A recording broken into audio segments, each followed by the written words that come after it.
Bonjour à tous, bienvenue dans un nouveau podcast Cousinet. Aujourd'hui, nouveau sport, nouveau thème, tout nouveau. On vous a dit qu'on allait commencer des nouveaux sports une fois que les saisons reprendraient pour énormément de sports qu'on adore avec mon petit Cyprien. Aujourd'hui, on Fait. parle cyclisme avec Cipriano. Cipriano, comment tu vas? Bah écoute, ça va. J'espère que ces vidéos qu'on va faire pour changer un peu du foot vont plaire au roi de la pédale. Euh, donc voilà, nous allons parler cyclisme. On va sucer les roues un petit peu. Donc voilà, on commence aujourd'hui. Ça, c'est la première fois que tu suces un roux ou pas? Ouais, ce sera ma première. D'accord, OK. Bah, tu quand même hésité. On va parler évidemment, de, la grosse news cyclisme, en tout cas pour le cyclisme français et je pense que c'est même un jour important pour le cyclisme mondial. La première victoire en professionnel de Paul Sexas sur le Tour de l'Algarve au Portugal. Il s'est imposé sur un gros finish où il était avec d'abord un petit groupe, puis ensuite avec Ayuso pardon, et Joao Almeida. Il a tout d'abord mis un petit coup de paquet. Les deux ont plus ou moins suivi, même si Almeida était un peu dans le dur. Ensuite, il a un coéquipier qui est revenu sur lui, qui a roulé pour lui. Et voilà, il y a quelques mètres de l'arrivée, il en remet une.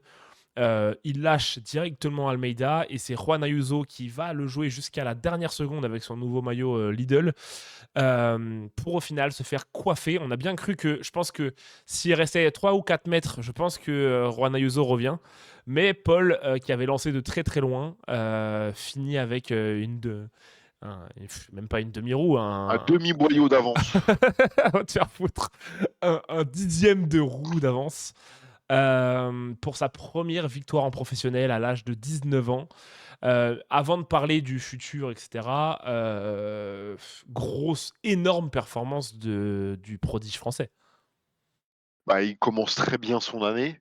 Et Voilà, sa l'année carrière même. dernière, il avait gagné sa carrière. L'année dernière, il avait gagné quelques courses, mais c'était pas en World Tour. Donc là, très gros début de saison, surtout qu'il y avait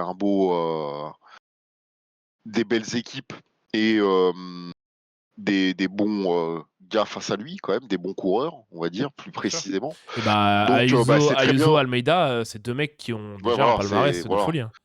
c'est ça. Donc et des mecs qui ont de l'expérience surtout, c'est pas des petits jeunes de 20 ans ou 21 ans. Donc honnêtement, très grosse victoire. Pas facile à aller chercher puisque je pense que c'est pas sur sa qualité première. C'était vraiment une montée un peu punchy sur l'arrivée. Ça grimpait un petit peu moins et donc je pensais pas qu'il avait ce côté-là. Donc il a pris le lead, au très bon moment, à un très bon moment de la course, juste avant le dernier virage. Et oui, effectivement, s'il y avait peut-être encore 50 ou 100 mètres, il aurait sûrement perdu. Mais là, voilà, Même pas 50, hein, il a même géré, 3 mètres, je pense que. ouais, même un peu moins. Il a géré parfaitement. Il gagne d'un demi-boyau ou un demi-rayon. Donc c'est très bien pour se lancer, se donner confiance à lui, en ses coéquipiers et en l'équipe. Donc et pour surtout influer sur les autres. Ça prouve que même à 19 ans, il peut déjà gagner des courses importantes, enfin, du début de saison, contre des bons grimpeurs déjà. On a évidemment un peu de retard parce que quand on vous dit ça, il a gagné sa course jeudi. Il a gagné Mm. son étape jeudi. Depuis donc vendredi, il y a eu une étape évidemment. Filippo Ganna l'a remporté. Et C'était un contre-la-montre, si je me trompe pas. c'était tout à fait un contre-la-montre. Il a terminé quatrième d'ailleurs, Et Filippo où il Ganna est fait le un très meilleur. bon chrono. Et Filippo Ouais. Ganna est le meilleur contre-la-montre men du monde. Mm. Il finit quatrième, effectivement. Juan Ayuso a fini 2 avec 5 secondes. Et Paul Sexas, 4 avec 12 secondes. Donc, Juan Ayuso a mis un peu plus un peu moins de. Enfin, 7 secondes, 6 secondes sur Paul Sexas. Et on a Kevin Vauquelin aussi qui a fait voilà, un bon chrono. Je le place, 23 secondes de Filippo Ganna. Donc, Filippo Ganna qui endosse le jaune. Enfin, le jaune, vous m'avez compris. Ce samedi, il y aura une nouvelle étape de plat, donc il ne devrait pas se passer énormément grand-chose. Mais on aura sûrement, pour la première fois pour Sexas, un duel avec Ayuso pour remporter ce tour de l'Algarve. D'Algarve, pardon. Par contre, est-ce que tu es sûr que ce soit bien Ghana qui a le maillot jaune? Parce que moi, il me semble avoir vu dans la vidéo du Ah résumé que ben ce non, mais soit évidemment que c'est Ryan pas Ayuso. Ghana. Évidemment que c'est pas Ghana. Voilà, Il y avait je te reprends. la première étape était une étape de montagne. Évidemment que c'est pas Ghana qui a dû Mmh. finir avant-dernier, sûrement. Donc oui, oui, non, bien sûr, bien sûr. Évidemment que c'est Ayuso. Je sais pas pourquoi j'ai dit Ghana. Je voulais dire Ayuso. Désolé. Donc sûrement une belle bataille entre Ayuso et Sexas pour la Ah victoire oui, finale. tout à fait. Après, voilà, quoi qu'il arrive, même s'il ne venait pas à remporter le Tour de l'Algarve, c'est pas le plus important, mais en tout cas, ça le place sur l'échiquier des très bons grimpeurs. Donc il est capable de mettre en difficulté les bons grimpeurs du peloton, donc ça, c'est déjà très important. Après, s'il gagne, c'est la petite cerise sur le gâteau. Mais honnêtement, déjà, c'est déjà très bien d'avoir fait ça à 19 ans. Et quand tu regardes un peu tous les autres cyclistes qui parlent un peu du petit Polo, voilà, ils commencent à se méfier de lui, à avoir un peu peur de lui et ils ressentent bien le potentiel qu'il a et qui peut leur faire mal déjà, dès maintenant, dès l'âge de 19 ans. Donc c'est très bien, faut continuer comme ça Ouais, parce qu'il y a du et monde en plus engranger hein, de l'expérience. sur ce tour de l'Algarve. Il y a du beau monde, hein. Il y a Juan Ayuso donc, qui est en jaune, enfin, en tout cas, qui a la tenue de leader.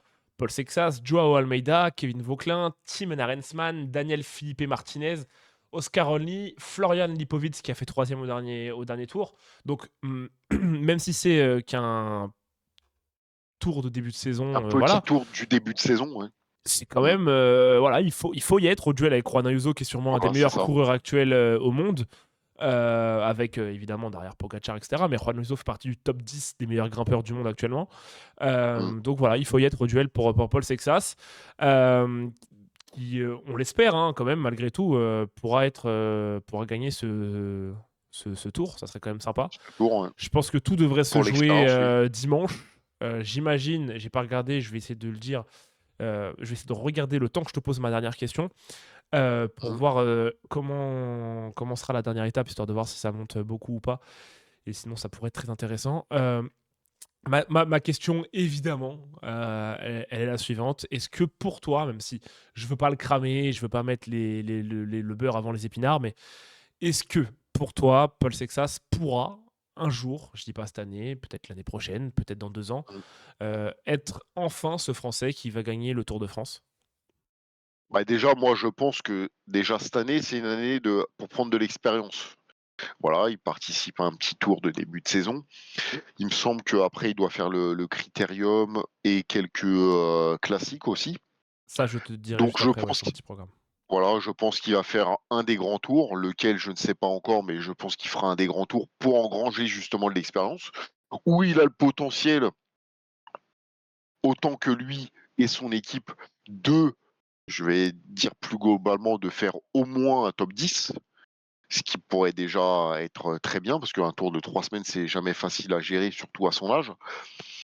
Et donc voilà, je pense que c'est ça l'objectif pour lui cette année et pourquoi pas, essayer d'avoir s'il participe au Tour de France ou au Giro ou à la Vuelta, essayer de remporter pourquoi pas 1 voire 2 étapes, le maximum qu'il peut et pourquoi pas essayer de se battre pour, terminer dans les premiers dans les, classiques qu'il va faire. Je pense que ça va être plus l'année prochaine, voire même l'année d'après, où là, vraiment, il sera dans la bataille avec les UAE, avec les Visma, avec les Ayuso, voilà, pour vraiment se battre pour gagner des grandes courses et un grand tour pour terminer au moins dans les 3 premiers à chaque fois. Il faut Et gagner. oui, quand tu lis et quand tu, vraiment écoutes chaque, je crois que même il en a parlé, comment il s'appelle, ton ami Pogacar, il en dit que du bien.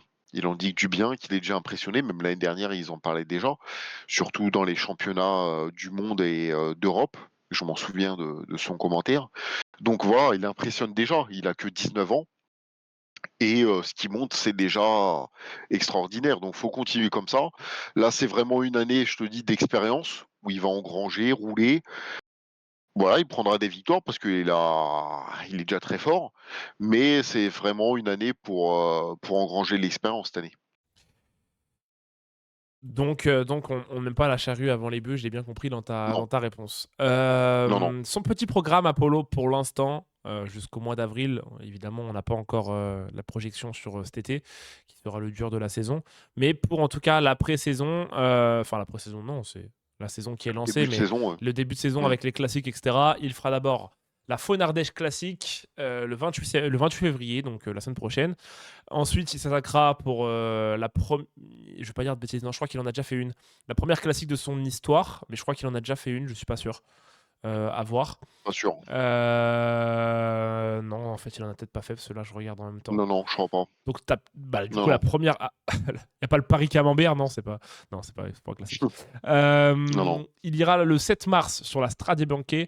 Il fera ensuite Lizulia Basque Country, la Flèche Wallonne, ainsi que Liège-Bastogne-Liège. Donc, un bon programme Voilà. de puncher, au final. Donc Hein, un triptyque, voilà. un programme de quelqu'un qui fait courir partout. Mmh. Il veut peut-être se tester aussi sur autre Qui a chose des que. ambitions déjà, Il veut peut-être se qui a tester des sur autre chose ambitions. aussi que la Mmh. montagne, parce que je pense qu'il sait que C'est son ça. point fort, c'est la montagne, mais il veut peut-être aller se tester un petit Mmh. peu aussi sur des pavés, des choses comme ça. En tout cas, ça sera archi intéressant de le voir là-dessus. Euh, et pour ceux qui le veulent, je le vois du coup, samedi, donc aujourd'hui, bon, sûrement que peut-être que quand j'aurai posté cette vidéo, l'étape sera déjà passée, mais effectivement, c'est une étape avec quelques petites ascensions de troisième catégorie, mais vraiment pas, enfin, un peu de relief, mais il y aura bien un sprint à la fin de cette étape. À moins que le peloton se trompe de chemin. Et sur la cinquième étape qui aura lieu dimanche, qui reliera Faro à Alto do Malao, pardon, je sais pas, 153 km.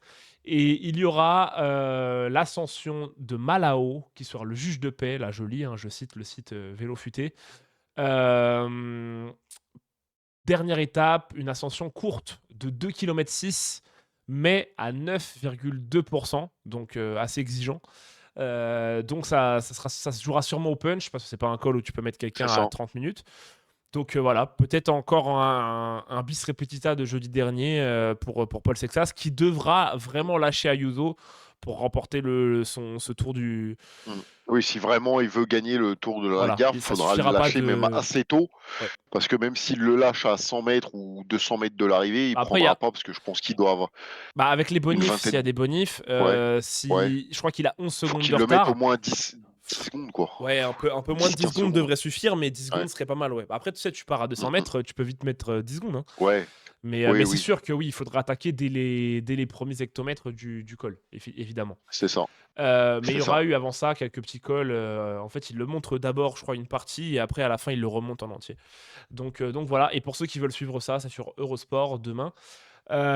Euh, Voilà, je crois qu'on a fait le tour. On se voit bientôt, Ouais. sûrement, enfin pas sûrement, c'est sûr, hein. Mars, Mmh. avril, quand les classiques vont commencer pour pouvoir débriefer tout ça. On verra pour le Tour de France peut-être, ou plutôt ouais pour les grands tours et notamment les Bah, je étapes de pense qu'on week-end. pourra peut-être, Tu me laisses ouais, finir, sinon je te même pète la avant le gueule. Tour. Tu me laisses finir ce que je dis et après tu me machin. On verra peut-être pour notamment les étapes de week-end du Tour de France, on pourra peut-être essayer de se faire des petits commentaires en live, tu vois, un petit stream en Mmh live sur YouTube mh. Ouais, où on commente les étapes en direct, au moins les étapes du ouais, week-end tout à fait, ouais. ou des étapes de Ouais. vacances, quoi. Et Mmh puis mh. évidemment, avec les arrivées des classiques, on vous fera des petits débriefs, des petits podcasts. Qu'est-ce que tu voulais dire? Vas-y, je te Voilà. sens. Alors justement, j'allais en revenir sur ça. Je pense qu'on peut après peut-être, toutes, les classiques, on pourra faire un débriefing de tout ce qui s'est passé. Ça sert à rien de faire à chaque classique. Mais après tout le triptyque, même après Paris-Roubaix, on va englober celle-là. Et ce qui est important, les cyclistes, faites attention sur la route et les routiers, que ce soit les voitures, les motos, les camions, partagez la route, c'est très important. Ok, t'as le mot clair, ok. Va te faire reculer. Euh, Avec son sourire de merde. Je le déteste, ce mec. Et puis voilà. Et suivez-nous évidemment sur TikTok, Instagram. Non, TikTok. Non, non, Et TikTok. sur YouTube, notamment pour les shorts, on fait pas mal d'actualités au jour le jour. Quand on n'a pas le temps de tourner des podcasts, on fait des petites capsules de 1 minute sur TikTok et sur YouTube. Shorts, voilà, on se retrouve pour le premier. Je vais regarder juste avant ça le calendrier World Tour. On se retrouve pour du coup les premières courses en World Tour, qui sera bon. Il y aura le Tour des Émirats Arabes Unis, mais on s'en fout un peu. Ça sera bon, il y a j'arrive jamais à le dire, le Het Newsblad. Newsblad, ouais. Mais on se retrouve pour la Strade Bianche en gros le 7 mars que Polo Mm. courera, et puis ensuite on se retrouvera cet été pour le Giro qui commence d'ores et déjà en mai, donc ça va arriver vite. Merci Cyprien d'avoir été avec moi. Merci mon petit Maxou. Oh putain, c'est pas possible. À plus tard.